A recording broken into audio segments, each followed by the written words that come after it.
करने जा रहे हैं, ठीक है। चलिए, तो उससे पहले अगर आप लोग चौहान एकेडमी का एप्लीकेशन डाउनलोड की कर लीजिए। क्यों कर लीजिएगा? क्योंकि भैया आपको अगर तैयारी करनी है किसकी, एमपी एडीपीएस बैच की, चाहे सिविल जज की, चाहे किसी भी आप लॉ की प्रिपरेशन कर रहे हो, आपको लिए ये आपके बेहतर और आपके लिए अच्छा कह सकते हैं कि सबसे बेस्ट कंटेंट हो सकता है आप लोगों के लिए। और मैं पूरी कोशिश करता हूँ कि आपको ए टू जेड समझाऊं तमाम चीज समझ चलो, ठीक है। तो आप लोग डाउनलोड कर लीजिएगा, बाकी आप लोग की मर्जी है, ठीक है। चलिए स्टार्ट करते हैं हम अपना क्लास, आइएगा। तो आज हमारी पहली क्लास है, ठीक है। आज हमारी पहली क्लास रहने वाली है। तो आज जो हम पढ़ने जा रहे हैं आपको बता देते हैं, भारतीय नागरिक सुरक्षा संहिता 2023, ठीक है। भारतीय नागरिक सुरक्षा संहिता 2023, ठीक है। चलो तो इसे शुरू करते हैं।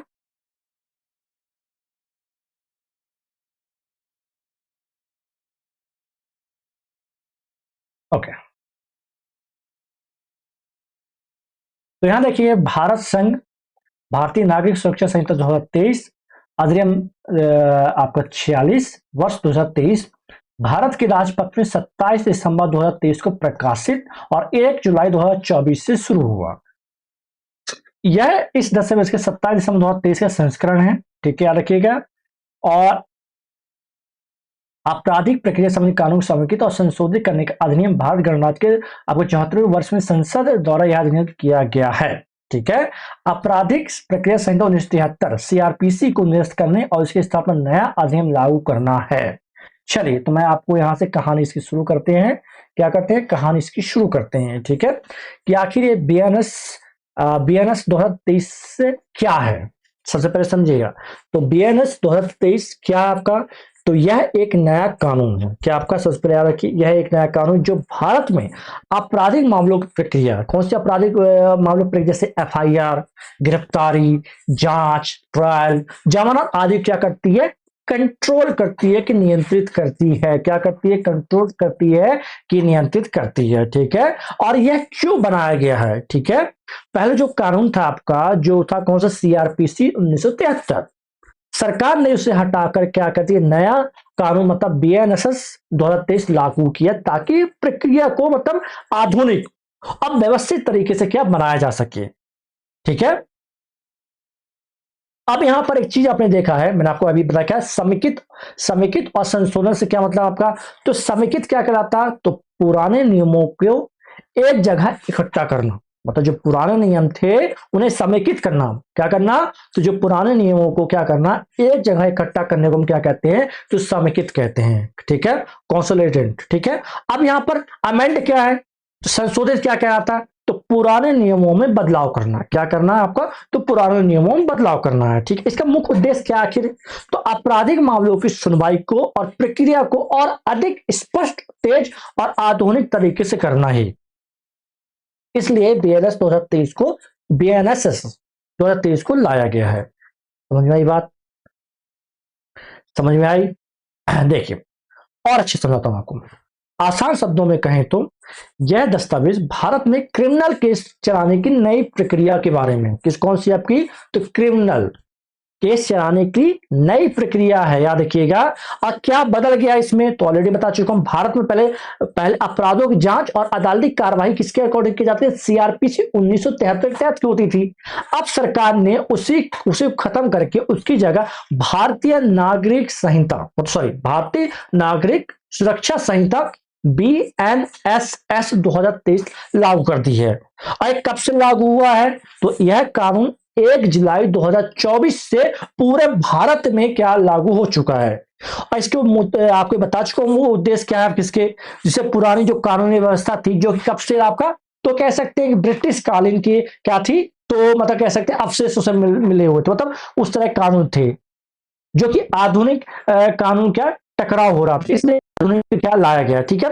अब पहले क्या था, एक केस को लगभग 10-10 12-12 साल तक सुना जाता, लेकिन इसमें अब मुकदमे में क्या तेजी आएगी, ठीक है। इससे जैसे अब इसमें क्या बदलाव कर दिया है, कौन से साक्ष्य माने, जो टेक्नोलॉजी जैसे कि वीडियो कॉलिंग, डिजिटल सबूत को कानूनी मान्यता देना, ठीक है, क्लियर।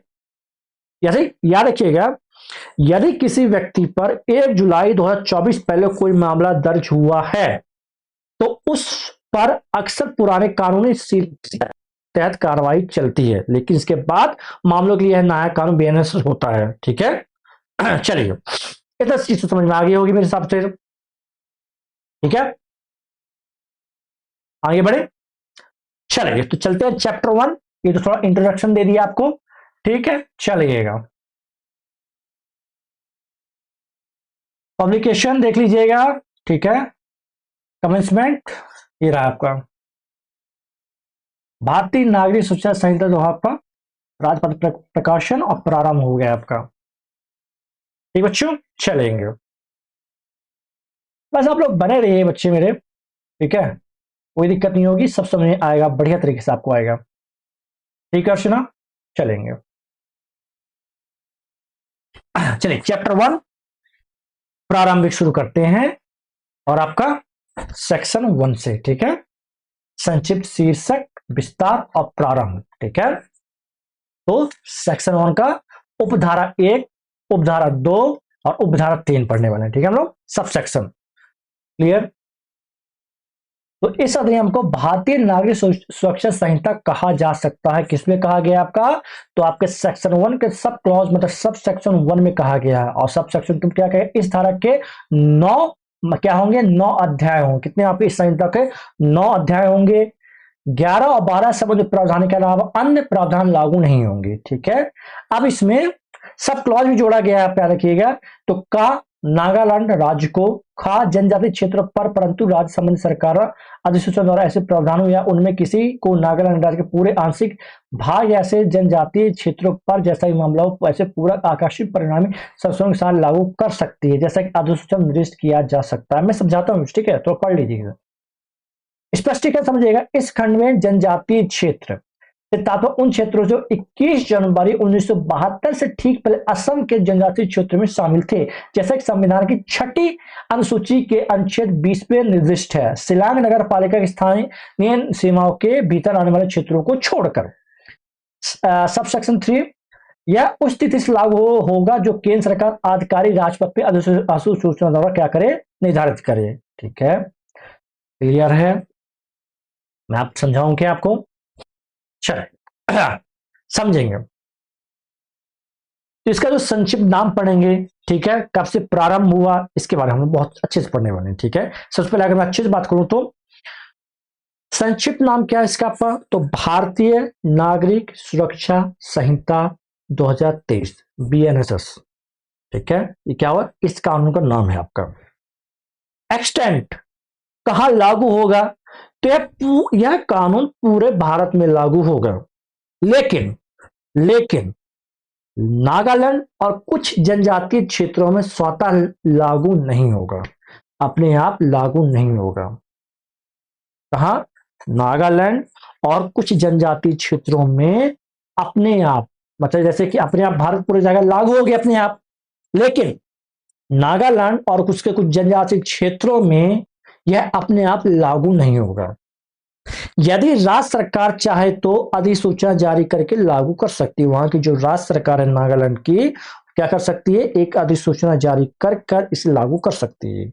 यानी इन क्षेत्रों क्या दी गई है, तो विशेष छूट दी गई है। ठीक है, अब यहां थोड़ा इसको समझिएगा, ये जो ट्राइब्स एरियाज का मतलब क्या होगा आपका, तो अच्छे समझिएगा। असम के वे जनजातीय क्षेत्र, कौन से? असम के वे जनजातीय क्षेत्र जो 21 जनवरी 1972 से पहले 6ठी अनुसूची में थे, लेकिन शिलांग नगर पालिका क्षेत्र में शामिल नहीं है। ठीक है, अब ये लागू कब से होगा? तो यह कानून उसी दिन से लागू होगा जिस दिन केंद्र सरकार राजपत्र में इसकी तिथि घोषित करे। यानी संसद के पास, किसके पास? संसद के पास पास होने के बाद तुरंत लागू नहीं होता। ठीक है, सरकार क्या करती है, तारीख तय करती है। क्या करती है सरकार? तारीख तय करती है किस दिन से पब्लिश करना है। ठीक है, चलो ये बात समझा दूं। देखिए, तो नाम पहचान समझिएगा। अब से भारत में क्रिमिनल केस चलाने की प्रक्रिया को सीआरपीसी नहीं बल्कि भारतीय नागरिक सुरक्षा संहिता 2023 कहा जाएगा, यानी BNSS। भारत में क्रिमिनल केस चलाने के लिए अब CRPC नहीं कहा जाएगा, क्या कहा जाएगा? BNSS कहा जाएगा। ठीक है, यह कहां कहां लागू होगा, लेकिन इसमें भी अपवाद है। यह पूरे भारत में लागू होगा, लेकिन नागालैंड और कुछ जनजातीय क्षेत्रों, कुछ ट्राइबल एरिया के लिए विशेष नियम अलग से दिए गए हैं। ठीक है, क्या दिए गए हैं? तो इन इलाकों में पूरा कानून अपने आप लागू नहीं होता है। केवल 3 जरूरी अध्याय से बताया, कौन सा? 9, 11 और 12 वहां तुरंत लागू होंगे। केवल 3 अध्याय, इतने आपके केवल 3 अध्याय 9, 11 और 12 वहां तुरंत लागू होंगे, जो मुख्य रूप से शांति बनाए रखने के लिए पुलिस की कार्रवाई और अपराध को रोकने से जुड़े हैं, जो किसमें? 9, 11, 12 में। ठीक है, यदि नागालैंड की जो सरकार है, यदि नागालैंड या वहां की जो राज्य सरकार है चाहे तो वे एक नोटिस, मतलब एक नोटिफिकेशन जारी करके बाकी नियमों को भी अपने इलाकों में लागू कर सकते हैं। जैसे कि वहां से 9, 11, 12 लागू है, बाकी नहीं है। ठीक है, यह कानून तभी से मान्य माना जाएगा जब सरकार इसकी ऑफिशियल घोषणा करेगी, जैसा कि आपको पिछली बताया था आपको मैंने। ठीक है, कि 1 जुलाई 2000 जुलाई से प्रभावी हो चुका है। मतलब यह धारा बताती है कि कानून का नाम क्या है, किन राज्यों में लागू है, किन राज्यों में राहत दी गई है, किन राज्यों में शुरू किया है, ये सब चीजें हमें बताया गया है। ठीक है, चलो।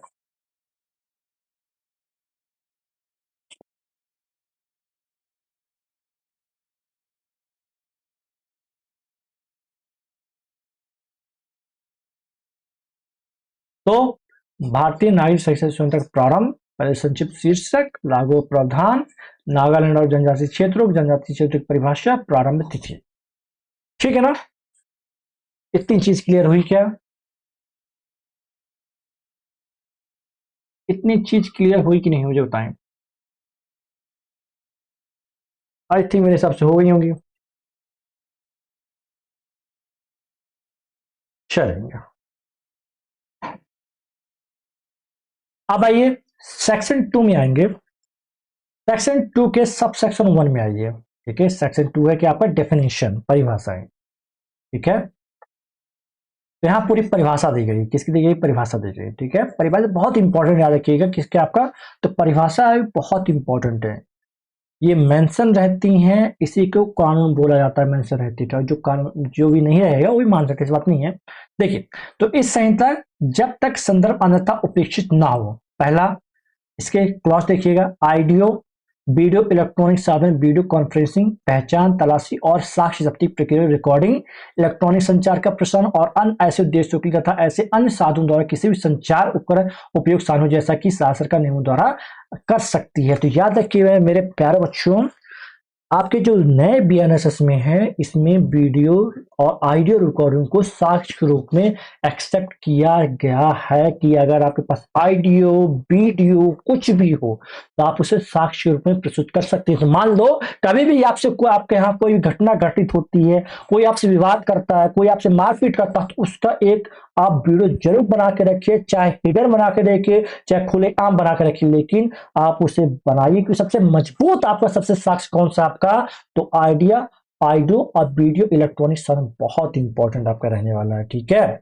जिसे किसी भी कोर्ट में कंसीडर किया जा सकता है और वहां उसे एक्सेप्टेंस है, मतलब उसे स्वीकार किया जाएगा। तो याद रखिएगा, आपके जो नए कानून में BNSS 2023 में ये बहुत इंपॉर्टेंट, इस चीज को याद रखिएगा। जब भी आपको कहीं लड़ाई झगड़ा कुछ भी हो, कोई आपसे बदतमीज करे, गाली गलौज करे, चाहे आपका पति हो, पत्नी हो, रिश्तेदार हो, चाहे कोई भी हो, पड़ोसी हो, आप उसके सिर्फ एक वीडियो बना के रखिएगा और कभी भी ऐसा मौका आए शस्त्र तैयार रखिएगा। ब्रह्मास्त्र एक प्रकार का आपके रहने वाला है, कभी भी डरने का नहीं, मोबाइल निकालने का, वीडियो बनाने का, बस याद रखिएगा।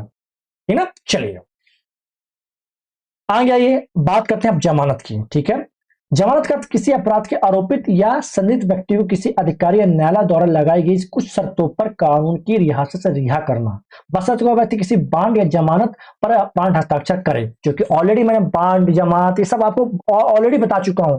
ठीक है, क्यों अर्चना सब बता दिया, प्रोविजन पूरा पढ़ा दिया ऑलरेडी, सब चीजें पढ़ेगा नहीं पढ़े। अब तो नहीं पूछोगे सर जमानत क्या है, जमानत कैसे वो की जाती है, बांड क्या है, ठीक है, प्रोविजन कैसा पढ़ा चुका हूं, ठीक है।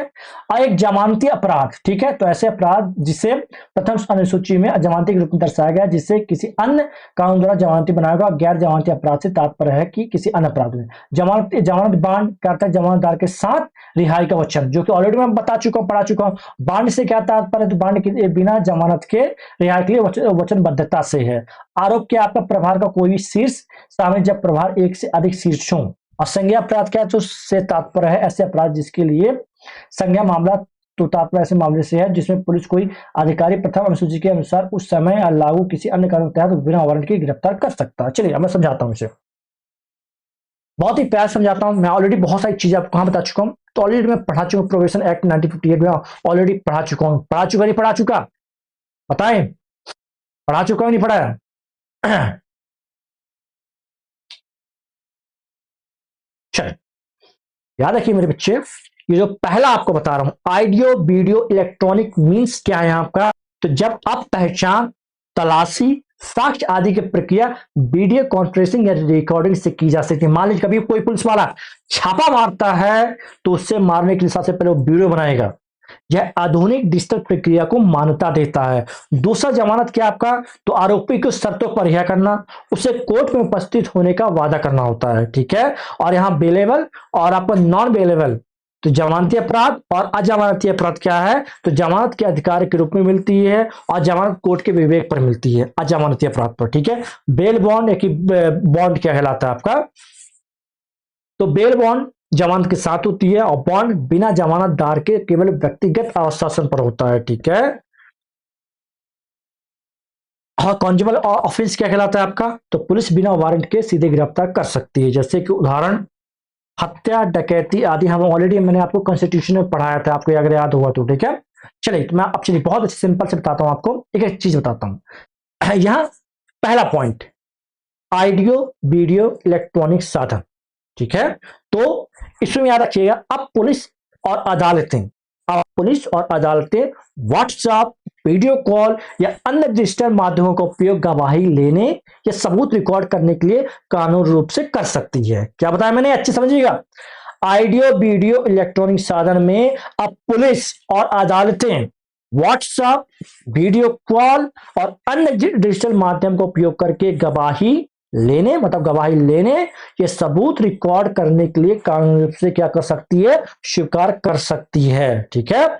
दूसरा क्या है, जमानत क्या कहलाता है, तो अगर कहूं तो जब किसी आरोपी को जेल से बाहर आने की अनुमति इस शर्त पर दी जाती है कि वह अदालत की हर तारीख में क्या होगा, पेश होगा, तो जमानत कहलाती है, ठीक है। अब यहां जमानती और गैर अजमानती अपराध क्या कहलाता है आपका, तो जमानती मतलब क्या होता है, तो कम गंभीर अपराध वाले होते हैं। जो जमानती क्या कहलाता है, तो कम गंभीर अपराध, जैसे छोटी मारपीट, जहां जमानत पाना आपका अधिकार होता है। लेकिन जो गैर जमानती क्या होता है अपराध, कौन सा होता है आपका, तो गैर जमानती अपराध क्या होता है, तो गंभीर अपराध होते हैं, जैसे हत्या, डकैती, जहां जमानत देना या ना देना जज के किस पर, विवेक पर, दिमाग पर निर्भर होता है कि उन्हें बेल देनी है कि नहीं देना है, ठीक है। अब इस चीज समझ गए, ठीक है। अब बॉन्ड और हाँ बॉन्ड, बेल बॉन्ड या कि बॉन्ड किसे कहते हैं, तो बेल बॉन्ड क्या कहलाता है, तो जमानतदार मतलब सिक्योरिटी के साथ रिहाई का वचन देता है। कौन, जमानतदार जो आपकी सिक्योरिटी लेता है, ये क्या बेल बॉन्ड है। और एक बॉन्ड होता है जिसे बिना जमानतदार के व्यक्तिगत मुचलका या रिहाई का वचन देता है, ठीक है। समझ में आई बात क्या, समझ में आई बात क्या बच्चों, लाइट चली गई, कोई दिक्कत नहीं है, चलिए कोई दिक्कत नहीं। मैंने क्या बताया, बॉन्ड के बेल बॉन्ड क्या आता है, जिसमें कोई जमानतदार होता है। कौन होता है आपका, जमानतदार आपकी क्या करता है, जमानत लेता है, रिहाई का वचन देता है कि हाँ मैं इसकी जिम्मेदारी। बॉन्ड क्या कहलाता है आपका, तो बिना जमानतदार के व्यक्तिगत रिहाई का वचन, मतलब फिर समझिएगा। देखिए, अगर आप खुद लिख कर देते हैं कि मैं पेश होऊंगा, आप खुद लिख के क्या कहते हैं कि मैं पेश हो जाऊंगा जब आप मुझे बुलाएंगे, तो ये क्या कहलाएगा? आपका पर्सनल बॉन्ड कहलाएगा। ठीक है, क्या कहलाएगा? आपका पर्सनल बॉन्ड कहलाएगा। अगर आपके साथ कोई दूसरा व्यक्ति, जैसे कोई रिश्तेदार, भाई और कोई भी आपकी गारंटी लेता है, तो क्या कहलाएगा? बेल बॉन्ड कहलाएगा। क्या कहलाएगा? आपका बेल बॉन्ड कहलाएगा। ठीक है, बात क्लियर? ठीक है, अब आरोप क्या है, चार्ज क्या कहलाता है? तो अदालत द्वारा आरोपी को औपचारिक रूप से, कह सकते हैं कि, हाँ औपचारिक रूप से समझिए, बताया जाना कि उस पर किन किन धाराओं के तहत मुकदमा चलेगा। नहीं बोलते कि आप पर ये चार्ज है। ठीक है, अब यहां एक और आता है आपका बहुत इंपॉर्टेंट, संज्ञेय अपराध। क्या आपका? तो संज्ञेय अपराध क्या कहलाता है? बहुत इंपॉर्टेंट है। ठीक है, मतलब कॉन्जुगल ऑफेंस, जिसमें याद रखिएगा ये गंभीर अपराध होते हैं। क्या होते हैं आपके? तो गंभीर अपराध होते हैं। इसमें पुलिस को आरोपी को पकड़ने के लिए अदालत से अनुमति या कि वारंट का इंतजार करने की जरूरत नहीं होती है। बिना वारंट के, बिना किसी परमिशन के आपको क्या कर सकते हैं? गिरफ्तार कर सकते हैं। क्यों कर सकते हैं? ये किस पर लागू होता है? हत्या डकैती मामलों पर ये अपराध लागू होता है। और असंज्ञा कौन सा होता है? तो असंज्ञा में छोटी मोटी जैसे चोरी वगैरह होती है, इसमें पुलिस को कोर्ट से क्या लेनी पड़ती है? परमिशन लेनी पड़ती है। बिना कोर्ट की परमिशन के आपको गिरफ्तार नहीं किया जा सकता असंज्ञा अपराध में। लेकिन संज्ञा अपराध में आपको किया जा सकता है बिना कोर्ट की परमिशन के। ठीक है, बिना कोर्ट की परमिशन के। ठीक है, समझ में आ गई बात? तो संज्ञा अपराध क्या कहलाता है आपका? तो संज्ञा अपराध कहलाता है जिसमें पुलिस को किसी बिना वारंट के आपको गिरफ्तार कर सकते हैं। और जो असंज्ञा अपराध क्या कहलाता है, इसमें पुलिस को क्या कोर्ट से क्या परमिशन लेनी पड़ती है गिरफ्तार करने के लिए। ठीक है, चलिए बहुत बढ़िया, इतनी चीज समझ में आ गई क्या? चलिए भैया, आइए थोड़ा आगे बढ़ते हैं।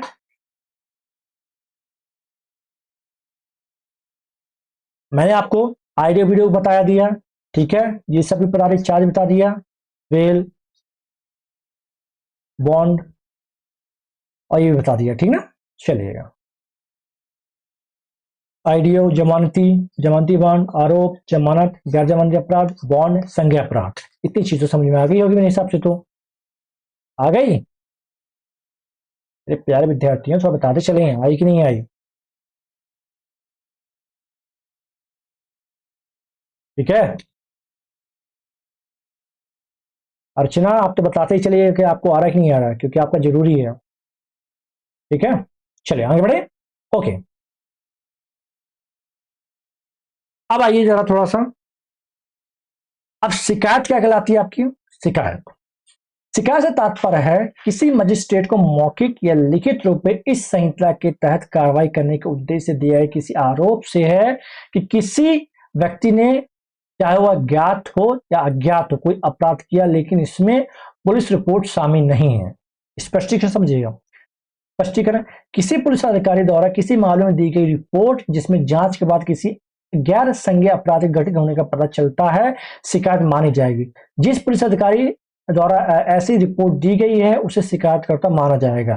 पहला, इलेक्ट्रॉनिक संचार से तात्पर्य किसी भी लिखित, मौखिक, चित्रमय सूचना या वीडियो सामग्री संचार से, जिससे टेलीफोन, मोबाइल फोन या अन्य वायरलेस वीडियो संचार उपकरण, कंप्यूटर या ऑडियो वीडियो प्लेयर या कैमरा या अन्य कोई इलेक्ट्रॉनिक उपकरण या इलेक्ट्रॉनिक रूप जैसे कि केंद्र सरकार द्वारा अधिसूचना द्वारा निश्चित किया जा सकता है के माध्यम से प्रभाव स्थानांतरित किया जा सकता है। चाहे एक व्यक्ति दूसरे व्यक्ति को एक उपकरण से दूसरे उपकरण या एक व्यक्ति से दूसरे उपकरण को किसी न्यायालय से उपकरण व्यक्ति को। ठीक है, अगला, उच्च न्यायालय से तात्पर्य है किसी राज्य संबंध उस राज्य का उच्च न्यायालय किसी ऐसे केंद्र शासित प्रदेश के संबंध जिस पर किसी राज्य के उच्च न्यायालय के अधिकार क्षेत्र को विधि द्वारा विस्तारित किया गया हुआ है उच्च न्यायालय। तीसरा, किसी अन्य केंद्र शासित प्रदेश के संबंध भारत के सर्वोच्च न्यायालय के अलावा उस प्रदेश का सर्वोच्च आपराधिक अपील न्यायालय है। ठीक है, चलिएगा, मैं आपसे शुरुआत कहां से करता हूं आपका। तो पहले हम लोग शुरुआत कहां से करते हैं, शिकायत से। कहां शुरू करते हैं हम लोग, शिकायत शुरू करते हैं, ठीक है। समझिए,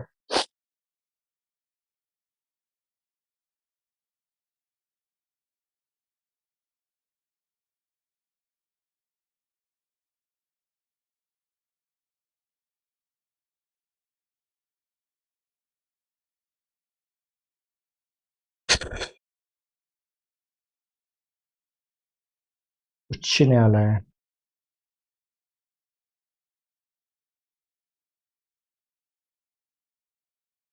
देखिए,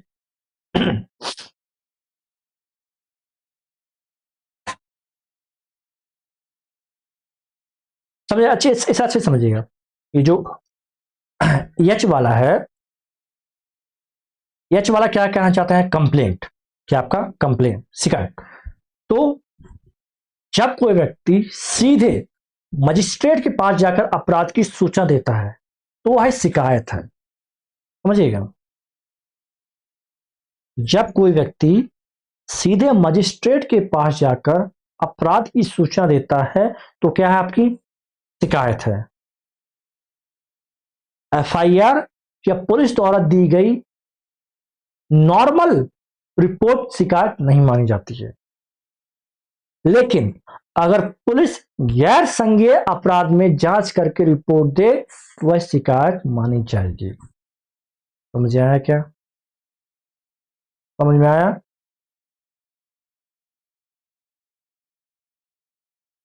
अभी आएगा, अभी आएगा, अच्छे से आएगा, समझिएगा। जब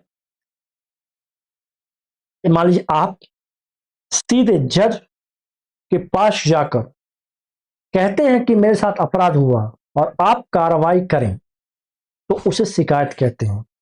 अगर आप थाने जाते हैं तो वह एफआईआर होती है। क्या होती है आपकी, तो वह एफआईआर होती है। अब समझ में आ गया, समझ में आ गया। कंप्लेंट के मतलब जिसे हम लोग शिकायत भी कहते हैं, परिवाद भी कहते हैं, ठीक है।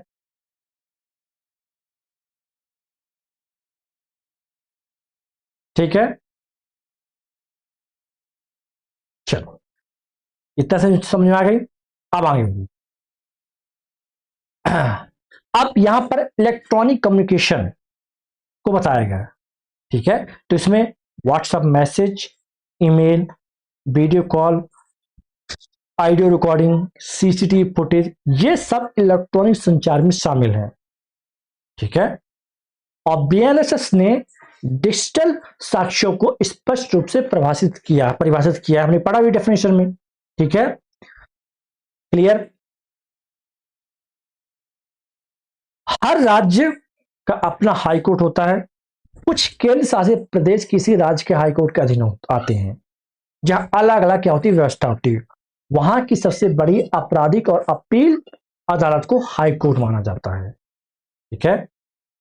आप समझ में आया क्या, चल याद रखिएगा। मैं पहले ये आपको फिर समझा देता हूँ, कौन सा समझा देता हूँ आपको। तो आपको ये इलेक्ट्रॉनिक संचार मतलब आपका इलेक्ट्रॉनिक कम्युनिकेशन फिर समझा देता हूँ। अब कानून की नजर में याद है, अब कानून की नजर में WhatsApp message, email, video call, SMS या वॉइस रिकॉर्डिंग को इलेक्ट्रॉनिक संचार माना जाएगा, कम्युनिकेशन या कि इलेक्ट्रॉनिक कम्युनिकेशन माना जाएगा। और इसका इस्तेमाल सबूत के तौर पर या सूचना देने के लिए किया जा सकता है। स्पष्ट बोल दिया गया इस चीज का, देखिए क्या बोले, स्पष्ट बोल दिया गया। उच्च न्यायालय या अब यहां बात किसी गई, हाई कोर्ट की गई। तो किसी राज्य के लिए उस राज्य का हाई कोर्ट किसी, देखिए अच्छे समझिए, ये इसमें पॉइंट से समझा के बहुत अच्छे से समझा देता हूं। आपके क्षेत्र का सबसे बड़ा कानूनी न्यायालय कौन सा होगा, पता है आपको, आपका हाई कोर्ट होगा। आपके क्षेत्र का सबसे बड़ा कानूनी न्यायालय कौन सा होगा, तो अपने यहाँ कौन सा, मध्य प्रदेश जबलपुर हाई कोर्ट है।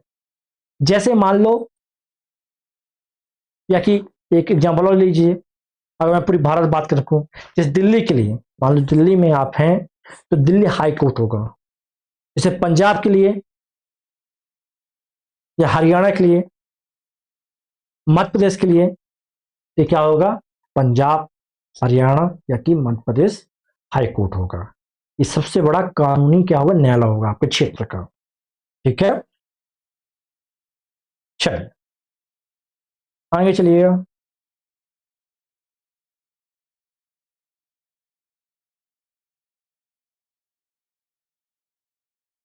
लीगल डेफिनेशन दी गई, ठीक है, कंप्लेंट की, इलेक्ट्रॉनिक कम्युनिकेशन की, हाई कोर्ट की। ठीक है, मैं बता दिया हूं आपको। ठीक है, अपीलीय न्यायालय कौन सी आपकी होगी, तो आपकी हाई कोर्ट रहेगी। ठीक है, चलिए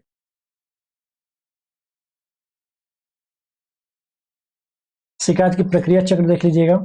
ठीक है,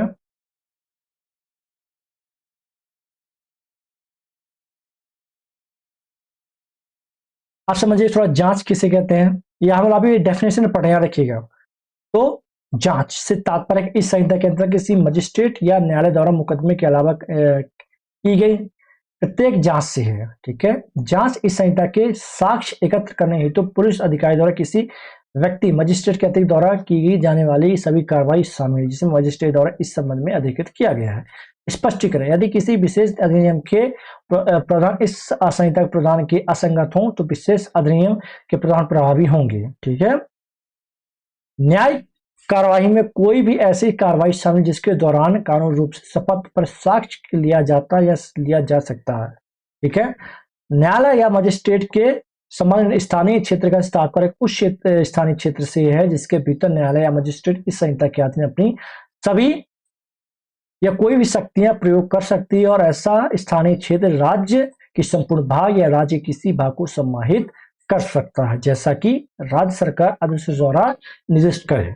ठीक है, और यहाँ आपका गैर असंज्ञेय अपराध से तात्पर्य ऐसे अपराध से जिसके लिए गैर असंज्ञेय मामला, तात्पर्य ऐसे मामले जिसमें किसी पुलिस अधिकारी के को वारंट के बिना गिरफ्तार करने का अधिकार नहीं है। और पी अधिसूचना तात्पर्य राजपत्र प्रकाशित अधिसूचना से है। ठीक है, चलिए इसे देखिएगा।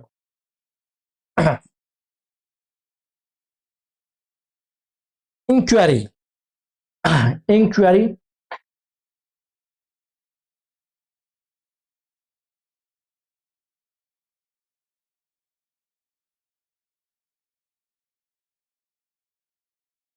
कोर्ट द्वारा की जाने वाली प्रारंभिक जांच, इंक्वायरी, लेकिन अंतिम सुनवाई ट्रायल कहलाती है।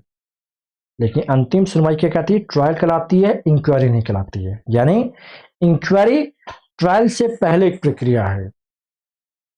ठीक है, बात समझ में आई। चलिए आई देखिए, तो यदि किसी विशेष अधिनियम मतलब स्पेशल एक्ट का कोई प्रावधान इस संहिता से असंगत है तो उससे विशेष अधिनियम का प्रावधान प्रभावी होगा। मतलब जांच के दौरान क्या बोला मैंने, तो पुलिस द्वारा साक्ष्य जुटाना। ठीक है, मतलब स्पेशल लॉ जैसे कि आपको पता होगा एनडीपीएस, एनडीपीएस एक्ट का प्रावधान बीएनएस से टकराएगा, स्पेशल एक्ट लागू होगा। याद रखिएगा इस चीज को, याद रखिएगा, पूछा जाए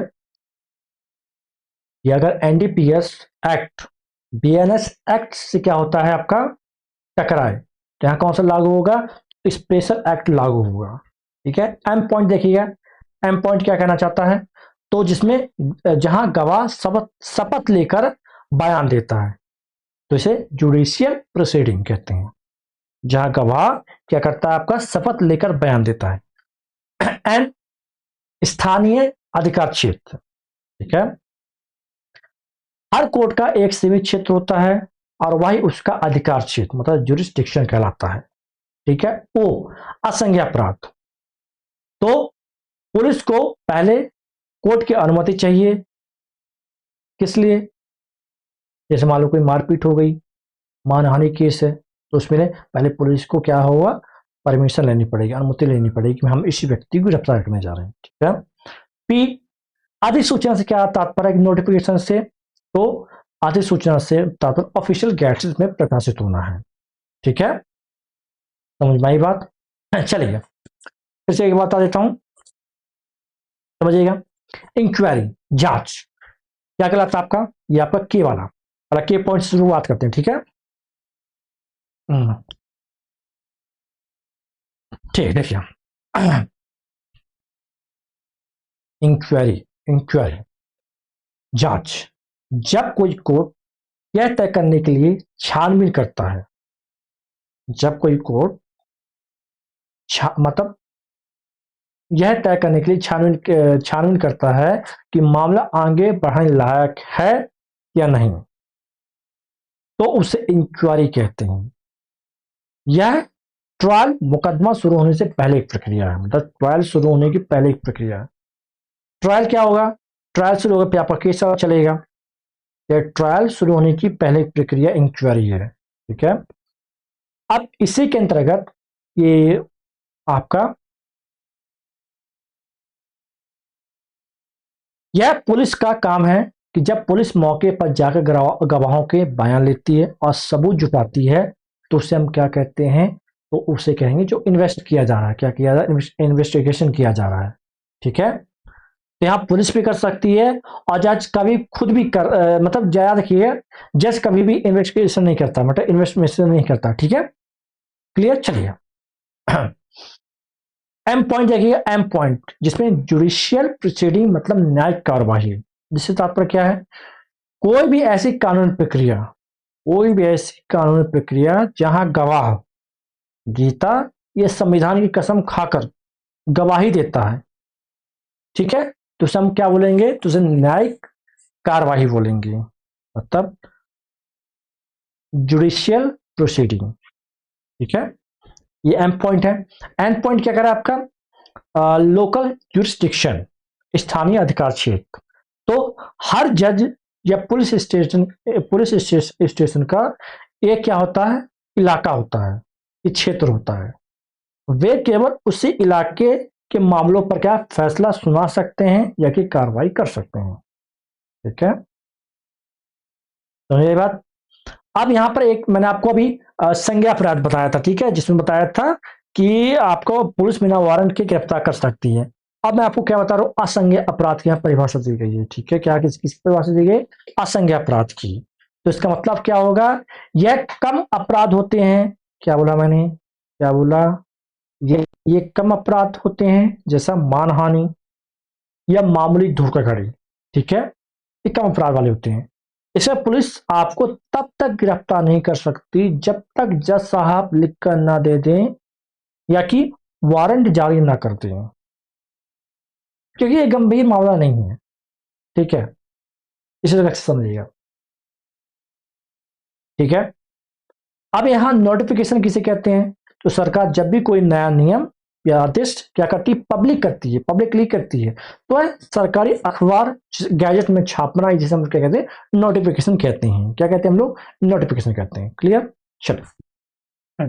अभी भैया मेरे बच्चे, अभी आपका भी क्या चल रहा है, सिर्फ अभी आपका डेफिनेशन चल रहा है, याद रखिएगा। लीगल डेफिनेशन, इंक्वायरी, जांच, जुडिशियल प्रोसीडिंग, लोकल, ठीक है, जांच,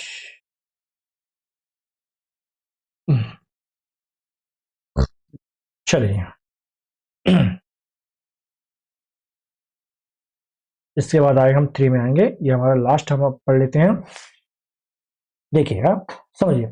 अपराध, क्यों, तात्पर्य किसी ऐसे कार्य या चूक से जिससे उस समय लागू किसी कानून या दंडनीय बनाया गया हो, जिसमें कोई ऐसा कार्य शामिल है जिसमें संबंध में पशु अतिक्रमण अधिनियम 1871 की धारा 20 के तहत शिकायत की जा सकती है। आर, पुलिस स्टेशन प्रभारी अधिकारी में, जब पुलिस स्टेशन का प्रभारी अधिकारी थाने में अनुपस्थित हो या बीमारी या अन्य किसी कारण अपने कर्तव्यों का पालन करने में असमर्थ हो, तो थाने में उपस्थित पुलिस अधिकारी, जो ऐसा अधिकारी बाद रैंक में अगला हो या कांस्टेबल से ऊपर का हो, जब सरकार निर्देश दे तो कोई अन्य पुलिस अधिकारी वहां उपस्थित हो। एस, स्थान में घर, भवन, तंबू, वाहन, पोस्ट शामिल है। टी, पुलिस रिपोर्ट से तात्पर्य है आपकी धारा 193 को धारा 3 के तहत किसी पुलिस अधिकारी द्वारा मजिस्ट्रेट को दी गई रिपोर्ट। यू, पुलिस स्टेशन से तात्पर्य किसी राज्य कि सरकार द्वारा मान्यता है विशेषता पुलिस स्टेशन घोषित किए गए किसी भी चौकी स्थान से इसमें राज्य सरकार द्वारा इस संबंध में निर्दिष्ट कोई भी स्थानीय क्षेत्र शामिल है। ठीक है। चलिए अब मैं आपको इसकी डेफिनेशन बता देता हूं। ठीक है। ऑफेंस क्या होता है, मैंने क्यों आ रहा है, अपराध ऑफेंस कहलाता है। ठीक है। मैं पहले आपको बहुत सिंपल समझाता हूं। क्या समझाता हूं, बहुत ही सिंपल समझाने की कोशिश करता हूं। देखिए जो काम, ये कौन सा बता रहा हूं आपको, मैं क्यू वाला बता रहा हूं। क्यू ऑफेंस अपराध क्या कहलाता है, तो जो काम कानून से अनुसार सजा योग्य हो उसे अपराध कहते हैं। ठीक है। कुछ मामलों में कुछ ना करना भी अपराध हो सकता है। ठीक है। चलो मैं आपको अच्छे समझाता हूँ, ऐसे समझ नहीं आएगा। देखिए अपराध किसे कहते हैं, ऑफेंस किसे कहते हैं, समझिएगा। अगर आप कोई ऐसा काम करते हैं जिसे कानून मना करता है, या ऐसा कोई काम नहीं करते जो कानून जरूरी है, समझिएगा बहुत जरूरी है। ठीक है। ऐसा काम जो काम करने से क्या कानून मना करती है, और ऐसा कोई काम नहीं करते जो कानूनन जरूरी है। आप समझिएगा। ठीक है। अगर आप कोई ऐसा काम करते हैं जिसे कानून मना करती है, या ऐसा कोई काम जो काम नहीं करते जो कानून जरूरी है, जैसा कि टैक्स भरना, अगर टैक्स नहीं भरेंगे तो उसके लिए सजा तय है। ठीक है। उसके लिए सजा तय है तो वह आपका क्या अपराध कहलाता है। ठीक है। ऐसा अपराध जिसमें कानून मना करती है काम नहीं करना। ठीक है। और करते हैं तो अपराध है, और वो काम करते हैं जो काम करना चाहिए और नहीं करते, जिसे टैक्स भरना, उसे हम अपराध कहते हैं। इतनी बात सिंपल समझ में आ गई क्या।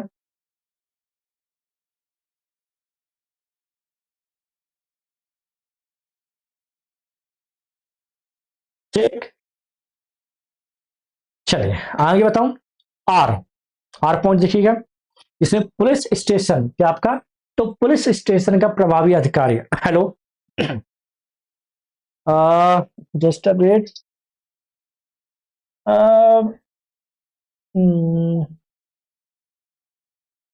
यार अब फिर भी 30 मिनट मानिए, आधे घंटे बस, आधे घंटे। हाँ मैं निकालू, ठीक ठीक। चल, सॉरी फॉर डिस्टर्बेंस। सॉरी, देखिए हाँ आर पॉइंट बता था। आर पॉइंट देखिए, इसका मतलब है कि अगर कोई मतलब मान लीजिए आपके जैसे आप लोग कहते हैं ना कि बड़ा बाबू, ठीक है, बड़ा बाबू मतलब कह सकते हो कोई सब इंस्पेक्टर या कि सीनियर इंस्पेक्टर, या कि आप लोग जो के जो गांव में क्षेत्र में कहता बड़ा बाबू, इंचार्ज, या कि कह सकते हैं अगर मैं बोलूं किसका इंग्लिश में इंचार्ज बोलूं, आने में नहीं है। ठीक है। तो उससे छोटा अधिकारी, उससे जो भी है, उससे जो जो इंस्पेक्टर है कि सब इंस्पेक्टर, उससे जो छोटा अधिकारी जो सिपाही से ऊपर हो, यार किससे, लेकिन सिपाही किससे, कांस्टेबल से ऊपर हो, इंचार्ज माना जाएगा। ऐसा इसलिए ताकि थाने का काम कभी न रुके। ठीक है। कांस्टेबल रैंक से ऊपर होना चाहिए, और जो भी इंस्पेक्टर है उसे छोटा होना चाहिए। ठीक है। ठीक है। चलिए आगे। अब यहां पर स्थान की बात बताइए, किसकी बात कर बताइए, स्थान मतलब प्लेस की, क्या कहलाता है, तो जब पुलिस को किसी जगह की तलाशी, जब किसी पुलिस को क्या होता है, जगह की तलाशी लेने का अधिकार मिलता है, तो उसमें सिर्फ मकाने नहीं बल्कि आपकी कार, ट्रक, नाव, ये तंबू भी शामिल कर सको, तंबिल जो भी तंबू आपका शामिल हो सकते हैं। मान लो यहां पर सिर्फ एक शब्द दिया है स्थान, आप स्थान से आपने ये नहीं कह सकते सर सिर्फ आप घर में तलाशी ले सकते हैं। ठीक है। सिर्फ आप घर में तलाशी ले सकते हैं, इसके अलावा आप कुछ भी नहीं कर सकते। हाँ जी। हाँ, बस आधे घंटे की, बस 15-20 मिनट क्लास है बस। देखिए मैंने क्या बताया मेरे प्यारे बच्चों, फिर समझिएगा, सॉरी फॉर डिस्टर्बेंस। हाँ मैं कहा था, तो जब कोई पुलिस वाला किसी जगह की तलाशी लेने का अधिकार मिल जाता है उसे, ठीक है। उसमें सिर्फ मकान शामिल नहीं होता, याद रखिएगा। उसमें आपकी कार हो सकती, कार है, ट्रक हो गया, नाव या कोई तंबू भी शामिल हो सकते हैं, ठीक है। अब टी पॉइंट देखिएगा, क्या पूरा कौन सा पॉइंट, तो टी पॉइंट कौन सा, तो पुलिस रिपोर्ट क्या कहलाती है आपकी, तो अच्छे समझिएगा। जब पुलिस अपनी जांच पूरी कर लेती है, सारे सबूतों के साथ, कागजात को, जो भी सबूत होते हैं इकट्ठा करके सारे कागजात जज साहब सौंपती है, क्या करती है, जज साहब को की मजिस्ट्रेट को सौंपते हैं, जिसे हम लोग क्या कहते हैं, जिसे आप लोग चालान भी कहते हैं, क्या कहते हैं, चालान कहते हैं, या कि इंग्लिश में कह सकते हैं कि चार्जशीट, ठीक है। उसे कानूनी तौर पर पुलिस पुलिस रिपोर्ट कहा जाता है, ठीक है। टी पॉइंट की परिभाषा है, देखिए। यू क्या कह रहा है आपका, पुलिस स्टेशन से क्या तात्पर्य है, तो सरकार सरकार जिस भी जगह को आना घोषित कर दे, वह कानून रूप से पुलिस स्टेशन बन जाता है।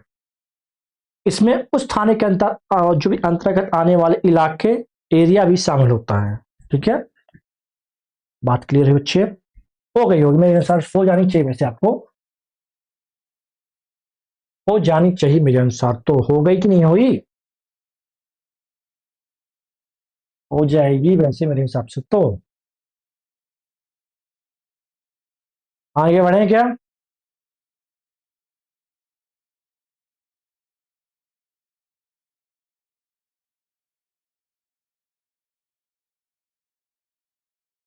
अच्छा।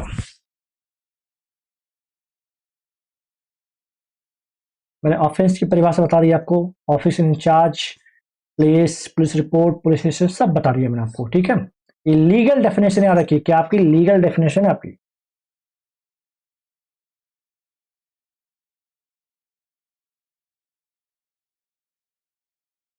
चलो देखिए सर,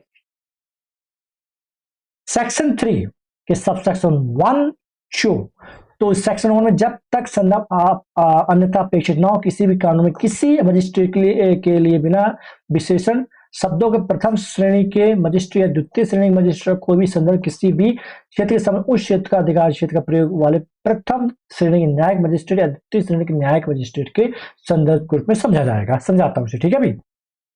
देखिए, जहां इस संहिता के अलावा किसी अन्य कानून के तहत मजिस्ट्रेट द्वारा किए जाने वाले ऐसे मामलों संबंधों जिनमें साक्ष्य का मूल्यांकन, स्थानांतरण, कोई ऐसा निर्णय लेने शामिल जिसमें व्यक्ति किसी दंड या जुर्माने, जांच, पूछताछ या मुकदमे प्रतीक्षा में हिरासत में रखा जाए, जिसका प्रभाव उसे इस न्यायालय के समक्ष मुकदमे के लिए भेजना का हो, वो भी इस संहिता के प्रावधान के अधीन रहते हुए न्यायिक मजिस्ट्रेट द्वारा प्रयोग किए जा सकते हैं।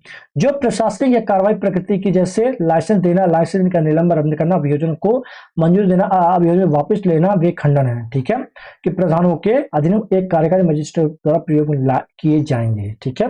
समझ में नहीं आया होगा, ठीक है, अब अभी आएगा, समझ में आएगा। देखिए, ये हम लोग कौन सा पढ़े, तो सेक्शन 3, ठीक है। धारा 3 पढ़ रहे हैं हम, क्या पढ़ रहे हैं, धारा 3। अब ये धारा 3 क्या कह रही है, बहुत जरूरी है। देखिए, इस धारा का, आपको बता दूं, ये जो धारा 3 का मुख्य उद्देश्य यह तय करता है कौन सा काम कौन सा जज करेगा, कौन सा काम कौन सा जज करेगा, ठीक है, समझिएगा बहुत प्यार से। तो जुडिशियल मजिस्ट्रेट या कि न्यायिक मजिस्ट्रेट, जिसे हम लोग न्यायिक मजिस्ट्रेट को इंग्लिश क्या बोलते हैं, तो जुडिशियल मजिस्ट्रेट जो सजा देने वाला होता है, कौन सा होता है आपका, सजा देने वाला। अगर मामला किसी को जेल भेजने, ठीक है, जुर्माना लगाने या गवाहों के बयानों के आधार पर फैसला सुनाने का है, तो वह काम कौन करेगा, तो जुडिशियल मजिस्ट्रेट या कि न्यायिक मजिस्ट्रेट जो कि हाई कोर्ट के नियंत्रण में होते हैं, करेंगे। इसके नियंत्रण होते हैं आपके हाई कोर्ट के। उदाहरण के लिए, चोरी के मामले में सजा सुनाना, किसी को पुलिस रिमांड में भेजना, ठीक है, समझ आई बात, ये बात समझ में आई, ठीक है। दूसरा होता है आपका कार्यकारी मजिस्ट्रेट, एग्जीक्यूटिव मजिस्ट्रेट, जो प्रशासन चलाने वाले हैं। मतलब अगर मामला कानून व्यवस्था बनाए रखने या सरकारी आदेशों से जुड़ा है तो वह काम कौन करेगा? तो कार्यकारी मजिस्ट्रेट या कि आपका एग्जीक्यूटिव मजिस्ट्रेट करेंगे। जैसे डीएम, एडीएम, एसडीएम, जो राज्य सरकार के नियंत्रण में होते हैं। किसके नियंत्रण में होते हैं आपके? तो राज्य सरकार के कंट्रोल में होते हैं। ठीक है। उदाहरण के लिए धरना प्रदर्शन रोकने के लिए धारा 144 लगाना, बंदूक का लाइसेंस देना या उसे रद्द करना। ठीक है, कौन करता है आपका? DM, ADM, SDM. ठीक है, बात समझ आ गई? तीसरा पॉइंट समझ में आ गया? चलो आगे आए।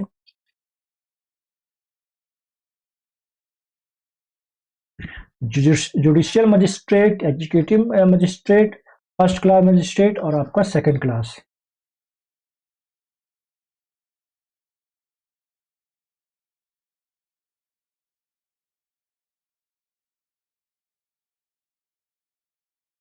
देखिएगा, धारा 4 भारतीय न्याय संहिता 2023 से अन्य कानूनों के तहत अपराधों को मुकदमा। तो इसका क्लॉज 1 देखिए, भारतीय न्याय संहिता 2023 के अंतर्गत सभी अपराधों की जांच, पूछताछ, मुकदमा और अन्य कार्रवाई इसके बाद किए गए प्रावधान के अनुसार की जाएगी।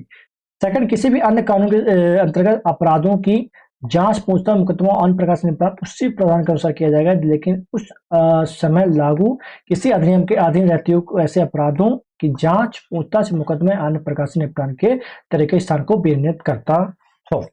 ठीक है, समझिए इसे। देखिए, याद रखिएगा, इस धारा को हम क्या कह सकते हैं? तो प्रक्रिया की नियमावली है।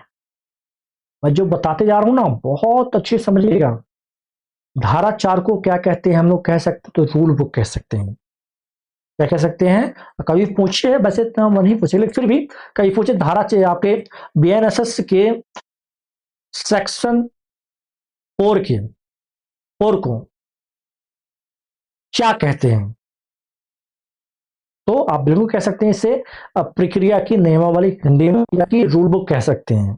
ठीक है, बीएनएसएस की। तो आप पूछा जाए कि बीएनएसएस की रूल बुक किस सेक्शन को कहा जाता है? सेक्शन 1, 2, 3, 4। तो आप 4 कह सकते हैं। ठीक है, याद रखिएगा क्यों कहा जाता है, अब समझाता हूं। सॉरी, सब सेक्शन 1 क्या कह रहा है आपका? सेक्शन 4 का सब सेक्शन 1 क्या कह रहा है?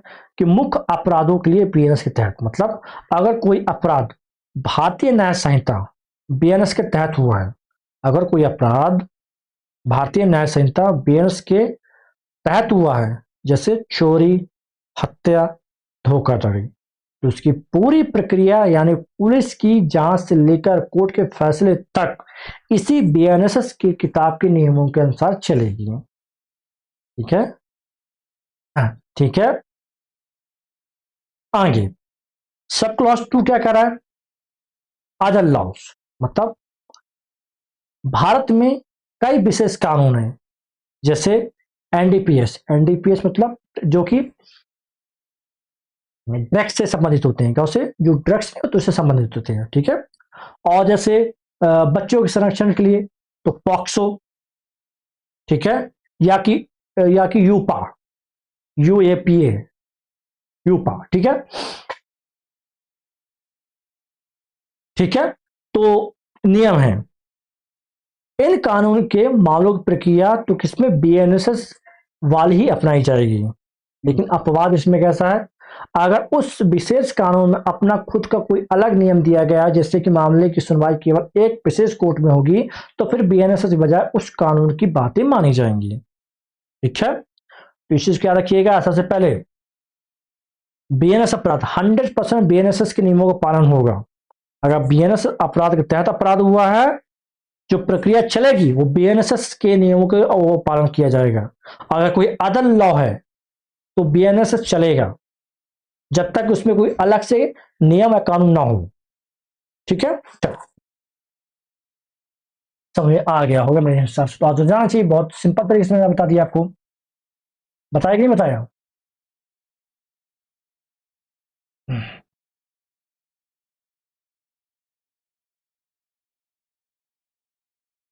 ठीक है, चलो फिफ्थ में आ जाइए भैया।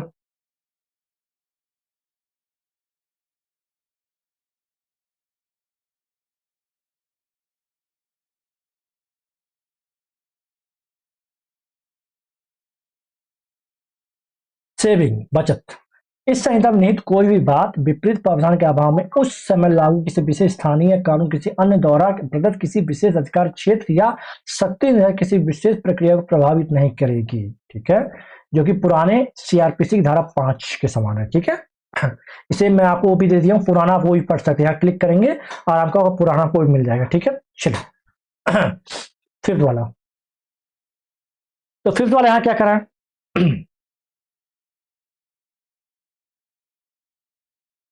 इस धारा का सीधा मतलब है बीएनएसएस क्या है आपका, कह सकते हैं सबका बॉस है।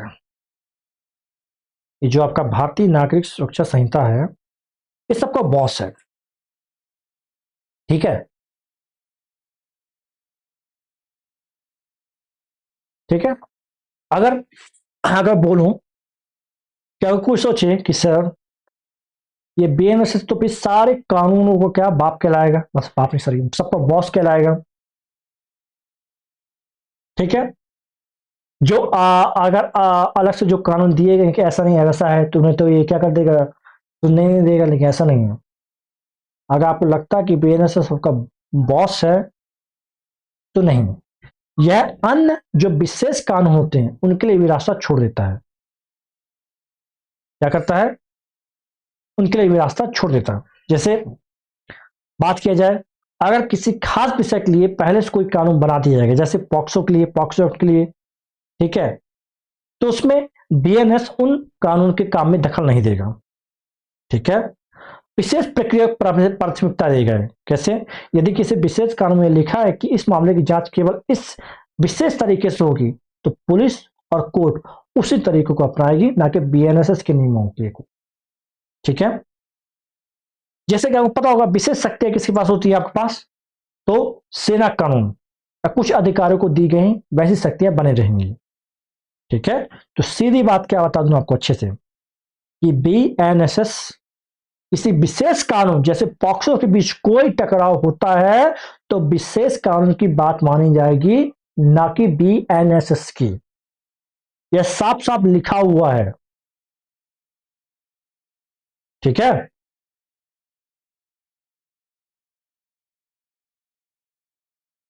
चलिए मैं आपको एक उदाहरण समझाता हूं। ठीक है, मान लीजिए बीएनएस कहता है कि जांच 90 दिनों में पूरी होनी चाहिए।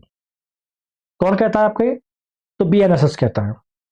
लेकिन एक विशेष कानून कहता है, मान लीजिए पॉक्सो कहता है, कि इस मामले की जांच के लिए 180 दिन मिल सकते हैं। ठीक है, तो धारा 5 के कारण उस गंभीर मामले में 180 दिन वाला ही नियम लागू होगा, ना कि 90 दिनों वाला। ठीक है, चलो समझ में आ गया हो, आ गया होगा, आप समझ में आ गया होगा, मैं समझ गया।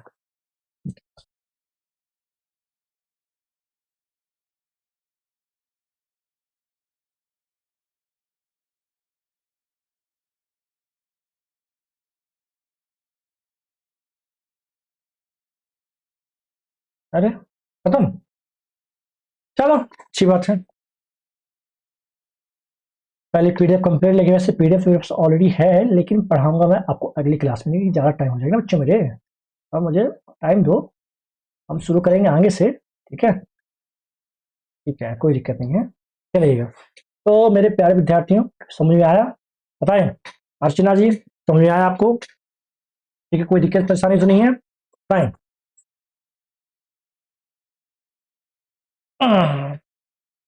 बताएं कोई दिक्कत परेशानी नहीं तो है कि नहीं है, समझ में आया क्या?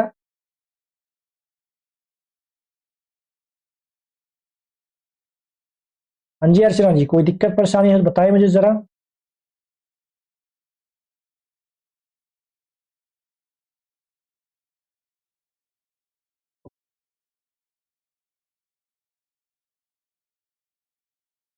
ठीक है,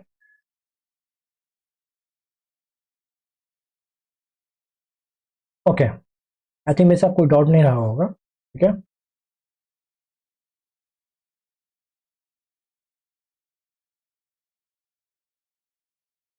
देखिए, अब किसी को प्रिपरेशन करनी है तो भैया ये हमारा चौहान अकेडमी का एप्लीकेशन है, दिया हुआ है। बिल्कुल आप इसे तैयारी कर सकते हैं, और आप चाहे बैच भी ले सकते हैं, हमारा एडीपीओ का बैच चल रहा है, ठीक है। और चाहे सिविल सर्विस की तैयारी करें, चाहे किसी अन्य प्रिपरेशन करें, कोई किसी लॉ की प्रिपरेशन कर रहे हैं, तो सबसे बेहतर कंटेंट रहेगा और बेहतर तरीके आपको समझाया जाएगा। जितना हो सके सिंपल से सिंपल लैंग्वेज में कह सकते हैं कि आपस में बात कर रहे हैं और मैं आपको आपसे भी समझा रहा हूँ, इस प्रकार समझिएगा, ठीक है।